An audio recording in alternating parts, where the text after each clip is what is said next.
আমার মাসি আমাদের বাড়িতে 1 মাস থাকতে এসেছিলেন। সেই সময় মা বিভিন্ন প্রতিষ্ঠানের দর্শনে বেরিয়েছিলেন। বাবাও কাজে ব্যস্ত ছিলেন। ওই সময় আমি মাসির সাথে বাসায় একা ছিলাম। মাসির সৌন্দর্য আমার চোখে স্থির হয়ে গিয়েছিল। একদিন রাতে আমার শরীরে কারো হাত অনুভব করলাম। ঘুম থেকে উঠে দেখি মাসি আমার পাশেই ঘুমাচ্ছেন। এই বলে মাসি আমার হাতটা এমন জায়গায় নিয়ে গেল যে আমি নেশাগ্রস্ত হয়ে পড়লাম আর গান হারিয়ে ফেললাম। তারপর মাসি আমার সাথে সারা রাত। বাকি ঘটনাটি গল্পতেই বলছি। আমার নাম সাগর। প্রতিদিনের মতো আজও আমি সন্ধ্যায় জিম থেকে ফিরে বাসায় এসে দেখি মেসো মাসি ঘরে এসেছে। আমি তাকে দেখে খুব খুশি হয়েছিলাম। মেসো প্রায়ই তার কাজের সূত্রেই আমাদের শহরে আসছেন। তারপর তিনি আমাদের বাড়িতে আসতেন। কিন্তু মাসি তার বিয়ের 4 বছর পর প্রথমবার আমাদের বাড়িতে আসেন। মাসি আমাকে দেখামাত্রই আমার কাছে চলে এলেন। সে আমার মাথা ছুঁয়ে বলল, আরে সাগর, গত 4 বছরে তুমি কত বড় হয়ে গেছ। আমিও মাছের খোঁজ খবর নিচ্ছিলাম। এমন সময় পিছন থেকে মেসো এসে আমাকে বললেন মেসো তার বাসায় যাওয়ার জন্য প্রস্তুত হলেন। আমি ভেবেছিলাম মেসো মাসি অন্তত 23 দিন আমাদের বাসায় থাকবেন। কিন্তু মাসি আমাদের বাসায় থাকতে থাকতে মেসো চলে যেতে লাগলেন। আমরা সবাই মেসোকে তার গাড়িতে উঠিয়ে দিয়ে বাড়ি ফিরলাম। রাতে মা মাসির সাথে তার ঘরে বসে গল্প করছিল। তারপর মাকে বাইরে ডেকে জিজ্ঞেস করলাম মাসি কেন ওর বাড়িতে গেল না। ওদের মধ্যে কি কোনো ঝগড়া হয়েছিল? মা বলল না, সাগর মিশর কিছু কাজ ছিল, তাই তিনি আমাদের বাড়িতে বেশিক্ষণ থাকতে পারেননি।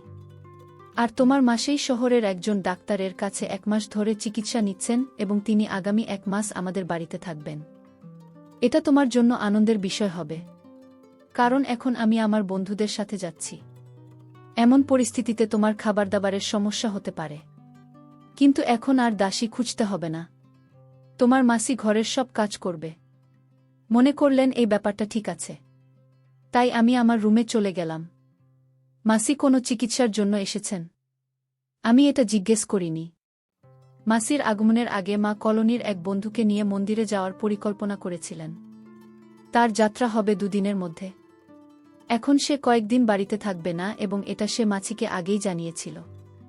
মাসি বললেন, তুমি কোনো চিন্তা না করে দর্শনে যাও দিদি, আমি ঘরের সব কাজ করব আর সাগরকে খুব ভালো করে দেখাশোনা করব। এরপর দিন পরিকল্পনামাফিক মা তার বন্ধুদের নিয়ে ঘুরতে রওনা হলেন। তার যাত্রা ছিল 15 দিনে। আমার বাবা প্রায় তার পরিবহন ব্যবসার কাজে বাইরে থাকতেন এবং তিনিও গতকাল সকালে শহরের বাইরে চলে যান। এখন আমি মাছের সাথে বাসায় একা ছিলাম। মা বাড়ি থেকে বের হতেই আমাকে বারবার কল করতে লাগলেন। তিনি আমাকে নিয়ে খুব চিন্তিত ছিলেন। সন্ধ্যায় বাসায় এসে খাবার তৈরি করতে রান্নাঘরে যেতে লাগলাম। তারপর দেখলাম মাসি রান্নাঘর থেকে আমার খাবার নিয়ে বের হচ্ছেন। প্রতিদিন নিজের খাবার নিজেই রান্না করতাম। মা বলতেন, আমাকে তোমার খাবার ইত্যাদিতে একেবারে অন্তর্ভুক্ত করো না। তুমি যে খাবার চাও তা নিজেই রান্না করো। প্রতি সন্ধ্যায় আমি 2টা সেদ্ধ ডিম এবং স্যুপ খেতাম। কিন্তু আজ মাসি আমার খাবার আগে রেডি করে রেখেছিলেন। সেদিনই আমি প্রথমবারের মতো তৈরি খাবার পেয়েছিলাম। আমি মাসিকে জিজ্ঞাসা করলাম তিনি আমার ডায়েট সম্পর্কে কিভাবে জানলেন এবং তিনি উত্তর দিলেন যে তিনি বিকেলে আমার রুম পরিষ্কার করতে গিয়েছিলেন এবং তিনি সেখানে আমার সম্পূর্ণ ডায়েট চার্ট দেখেছেন, যেটিতে কোনোদিন কি খাবার সবই লেখা ছিল। আমি বললাম, বাহে মাসি, আপনি তো খুব স্মার্ট। আমি খুব খুশি হয়েছিলাম, কারণ আমি তৈরি খাবার পেয়েছি। আমি মাছের প্রশংসা করলে তিনি হাসলেন। পরের 2 দিন এভাবেই কেটে গেল। প্রতিদিন আমার ব্যায়ামের চার্টও পড়ার সময় মাসি আমার জন্য সময়মতো খাবার তৈরি করতেন এবং আমি ঠিক সময়ে সবকিছু পেতাম। 2 দিন পর মায়ের কোল। আমি মাকে বললাম, মা, এখন বারবার ফোন করেও না। গত 3 দিনে তোমার কাছ থেকে 10টা ফোন এসেছে। তুমি আমাকে নিয়ে চিন্তা করা বন্ধ করো। মাসি আমাকে আমার ডায়েট থেকে খাবার সবই ঠিক সময়ে দিচ্ছেন। এখন তুমি আমাকে বারবার কল করবে না। আমায় নিয়ে চিন্তা করার জন্য মাসি আছে। সেদিনের পর থেকে মা আমাকে কল করা বন্ধ করে দেন। কখনো কখনো তিনি 1টি বা 2টি মেসেজ পাঠাতেন। সেই রাতে মাসি আমার রুমে এলেন। তিনি বললেন, আজ ঘুমাতে পারছি না। মাসি আমার সাথে কথা বলতে লাগল। কথা বলতে বলতে আমি মাসিকে জিজ্ঞেস করলাম, তোমার কি চিকিৎসা চলছে? এ বিষয়ে মাসি বলেন, মা হওয়ার বিষয়ে।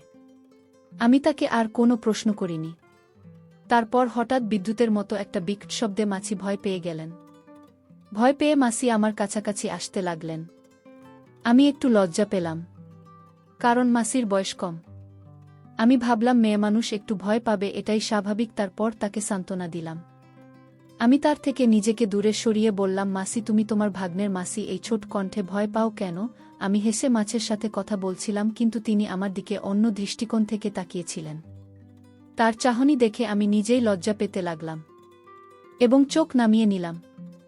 আমি বললাম যে আমার খুব ঘুম পেয়েছে এবং তাকে ও তার ঘরে গিয়ে ঘুমাতে বললাম।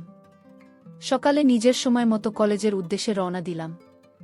মাসি বিকেলে তার চিকিৎসার জন্য যেতেন। সেই রাতে আমি যখন আমার রুমের লাইট অফ করতে যাচ্ছিলাম, তখনই দরজায় জোরে জোরে টোকা পড়ল। দরজা খুলতেই মাসির সামনে আতঙ্কিত হয়ে আমার রুমে ছুটে এল। মাসি আমাকে দেখামাত্র ভয় পেয়ে শক্ত করে জড়িয়ে ধরলেন। এখন তো বজ্রপাতের শব্দ ছিল না, তাহলে তার ভয় পাওয়ার কি ছিল?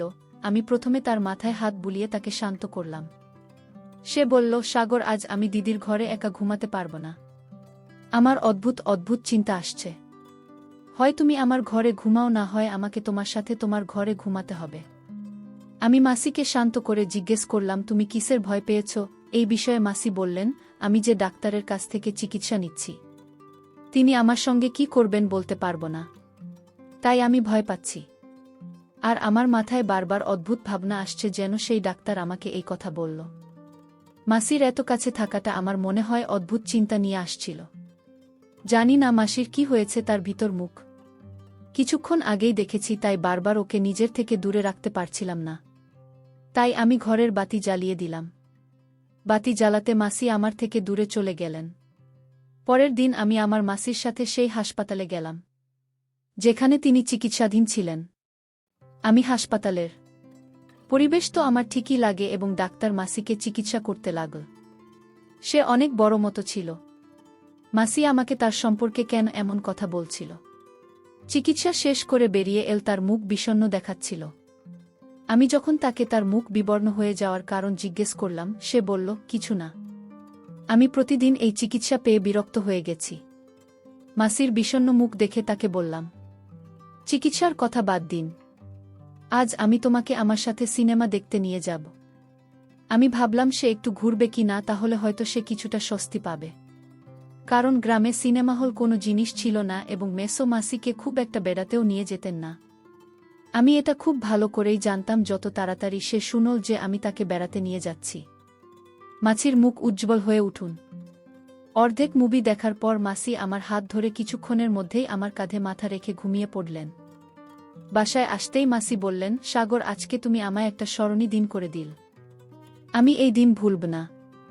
তিনি আরও বললেন, আজ মনে হচ্ছিল আমি নিজের সাথে না, আমার প্রিয়জনের সাথে গেছিলাম। মাসের কথা বলা বন্ধ করে দিন। কিন্তু আমি বুঝতে পারলাম প্রিয় বলতে কি বোঝাতে চাই। আমি তোর কথা এসেছিলাম এবং তাকে বাড়িতে রেখে আমার জিমে চলে গেলাম। আমি জিম থেকে ফেরার সাথে সাথে রাতের খাবার খেয়ে স্নান করতে গেলাম। স্নানের পর রুমে গান শুনে মনকে সতেজ করছিলাম। তখন হঠাৎ মনে হলো আমার রুমে বা বিছানায় কেউ একজন এসেছে। আমি চোখ খুলে দেখি মাসি আমার সামনে দাঁড়িয়ে আছে। মাসি আমার সামনে অন্যরকম অবস্থায় দাঁড়িয়েছিলেন, প্যান্ট শার্ট পরে দাঁড়িয়েছিলেন। মাসিকে এমন দেখা মাত্রই আমার অবস্থা খারাপ হয়ে গেল। তখনই আমি ওকে আমার থেকে দূরে ঠেলে দিয়ে বললাম, মাসে কি করছিলেন? মাছি উত্তর দিলেন, সাগর, তুমি প্রতিদিন এত পরিশ্রম করে জিম থেকে ফিরে আসে, আমি শুধু তোমার পরিশ্রম বা কষ্ট দেখছিলাম। ভালো না লাগলে দুঃখিত বলে মাসি আমার দিকে পিঠ ফিরিয়ে দাঁড়ালেন। আমি বললাম, মাসি, আপনার ভাগ্নের পরিশ্রম দেখার অধিকার আপনার আছে। আপনি হঠাৎ এসেছিলেন, তাই আমি একটু ঘাবড়ে গিয়েছিলাম। মাসি কখনো আমার প্রশংসা করতে ক্লান্ত হননি। আমার প্রতি মাসির আচরণে হঠাৎ পরিবর্তন দেখে আমি ভাবতে লাগলাম আমি ওকে আমার রুম থেকে দূরে ঠেলে দিলাম। আজ রাতেও মাসি আমার রুমে এসেছিলেন এবং এবার তিনি সীমা অতিক্রম করলেন। তিনি আমার মায়ের একটি টি শার্ট পরে এসেছিলেন। আমি তাকে জিজ্ঞাসা করলাম, আপনি কোথায় যাওয়ার প্রস্তুতি নিচ্ছেন? এই বলে মাসি বলল, সাগর, তোমাকে কি সব শিখিয়ে দিতে হবে? যাই হোক, কয়েকদিনের জন্য আমার শ্বশুরবাড়ি যেতে হবে। সেখানে আমাকে বাড়িতে পড়তে দেওয়া হবে না। এখন যদি আমার ইচ্ছেগুলো পূরণ না করেই কবে করব? এই কথা বলতে বলতে মাসি আমায় জিজ্ঞেস করলেন, সাগর, তুমি আমাকে কেমন পছন্দ করো? আমি বললাম, তুমি খুব সুন্দর। আমি যখন তাকে বললাম সে কত সুন্দর সাথে সাথে আমার দিকে এগিয়ে এসে বসল। মানুষের আচার আচরণ এখন আমার কাছে একটু অদ্ভুত লাগতে শুরু করেছে। আমি যখন ওকে ওর রুমে ঘুমাতে বললাম, তখন মাসি বললেন, আমি একা ঘুমাতে অভ্যস্ত নই। একা ঘুমাতে ভয় লাগে এই বলে সে আমার রুমে শুয়ে পড়ল। যখন তাকে মাছি আমার ঘরে ঘুমাতে শুরু করেছে তারপর থেকে রাতে ঠিকমতো ঘুমোতে পারিনি। সেই রাতেও মাসে ঘুমের মধ্যে ঘোরাতে লাগলেন মাসির। এমন কাণ্ড দেখে সারা রাত মেঝেতে ঘুমাতে পারিনি। এভাবে আর কতদিন চলবে কিছুই বুঝে উঠতে পারছিলাম না। এখন আমার মনে হতে লাগল যে মাছির যত তাড়াতাড়ি সম্ভব তার বাড়িতে ফিরে যাওয়াই উচিত। কারণ দিন দিন তার দৃষ্টি আমার দিকে সংকীর্ণ হয়ে যাচ্ছিল। পরের দিন দুপুর 2টায় ঘুম থেকে উঠে রেডি হয়ে ঘর থেকে বেরিয়ে দেখি বাবা বাইরে। আমাকে দেখামাত্রই বাবা বললেন, সাগর উঠেছে, উঠতে এত সময় লাগার কিভাবে? আমি বাবার কাছে মাসির অভিযোগ করিনি। আমি তাকে মিথ্যা বলেছিলাম যে আমি রাতে সিনেমা দেখেছি, তাই দেরি করে ঘুমিয়েছিলাম। বাবা বলল, ঠিক আছে। ও খাবার খেয়ে বিশ্রাম নিতে চলে গেল। বাবা বাড়িতে এলে কিছুটা স্বস্তি পেলাম বা বিশ্রাম নিতে রুমে চলে গেলেন। ঠিক তখনই মাসি আমাকে খাবার টেবিলে খেতে বসিয়ে দিলেন। সে আমাকে এভাবে খাবার পরিবেশন করছিল যেন সে আমার নতুন বউ। কোনোরকমে মাথা নিচু করে খাবার খেলাম। সেই রাতে আমি ভালো ঘুমিয়েছিলাম, কারণ বাবা বাড়িতে ছিলেন বলে মাসি আমার রুমে আসেনি। রাতে বাবা আমার রুমে শুয়েছিলেন।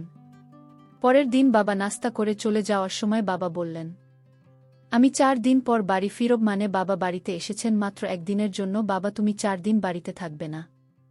এ কথা শুনে মাসির মুখের ভাব বদলে গেল। সে হঠাৎ অদ্ভুত চোখে আমার দিকে তাকাতে শুরু করল। বাবা চলে যাবার সাথে সাথে আমি আমার রুমে গেলাম জিনিসপত্র সংগ্রহ করতে, সবকিছু জোগাড় করে। যখন হলে এলাম তখন আমার পরনে ছিল একটি মাত্র জুতা। ঠিক তখনই মাসির চিৎকারের আওয়াজ শোনা গেল। তার চিৎকার শুনে আমি দৌড়ে সেখানে যাই। সাগর, তাড়াতাড়ি ভিতরে, সে আমাকে বাঁচাও। মাছি বারবার এই কথা বলছিল। তার চিকিৎসা এখনও কয়েকদিন বাকি ছিল, তাই তার কিছু হতে পারে এই ভয়ে আমি খুব ঘাবড়ে গিয়েছিলাম। তারপর সোজা বাথরুমে ঢুকলাম। যে আমি বাথরুমে গেলাম সেখানে আমি গরম জলের বাষ্প দেখিনি, গিজার লিক হতে দেখিনি। সেখানে আমি এমন কিছু দেখেছি যা আমার দেখা উচিত হয়নি মাসিকে। আমি এমন অবস্থায় দেখলাম যে অবস্থায় তাকে দেখা আমার উচিত ছিল না। আমাকে এখান থেকে যেতে দাও। আমি তাকে বললেও মাসি আমাকে ছাড়তে রাজি ছিলেন না। তখন আমি বললাম, এখন আমাকে ছেড়ে না গেলে আমি মাকে ফোন করে সব খুলে বলবো। আমি মায়ের নাম নেওয়ার সাথে সাথে মাসি আমার থেকে মুখ ফিরিয়ে নিয়ে বলতে লাগলেন, সাগর প্লিজ, দিদিকে কিছু বলবে না। এবং সে আমাকে মিনতি করতে লাগল।